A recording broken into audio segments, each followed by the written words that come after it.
নমস্কার, কথামৃত ইউটিউব চ্যানেলে আপনাদেরকে স্বাগত।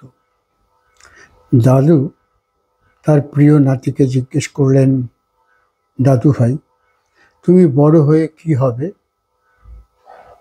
তার নাতি তখন নবম শ্রেণীর ছাত্র। দাদু ভাবলেন, হয়তো ডাক্তার, ইঞ্জিনিয়ার, আইএএস, পাইলট এ ধরনের কিছু একটা বলবে। নিদেন পক্ষে শিক্ষক। তিনি তার মুখের দিকে তাকিয়ে আছেন। নাতু দাদুর মুখের দিকে তাকিয়ে হাসতে হাসতে বলছে, দাদু, আমি একজন মানুষ হতে চাই। শুনে দাদুর একটু খটকা লাগলো। মানে? মানুষ তো তুমি আছোই। বলছে, না দাদু, এখন প্রকৃত অর্থে মানুষের বড় অভাব।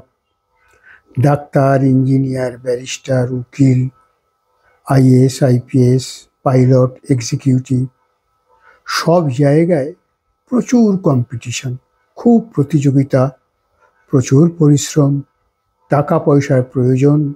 তারপর খুঁটির জোর তো একটা দরকার। শুধু একটা জায়গায় কোনো কম্পিটিশন নেই, সেটি হচ্ছে প্রকৃত মানুষ হবার ক্ষেত্রে। তাই আমি ঠিক করেছি, আমি প্রকৃত মানুষ হব, এবং প্রকৃত মানুষ হয়ে সব মানুষের কাছে আমি এই বার্তা পৌঁছে দেব যে মানুষ হওয়াই সত্যিকারের মানুষের জন্য একটি কাজ। কাজেই তুমি কোনো না করো না, আমি এই রাস্তায় নিজেকে নিয়োজিত করব। শুনে দাদুর মুখটা উজ্জ্বল হয়ে উঠল। তার নাতি প্রকৃত অর্থেই শিক্ষিত হয়েছে এবং তার নতুন জীবনের সন্ধান খুঁজে পেয়েছে। নমস্কার, ভালো থাকবেন, ভালো রাখবেন।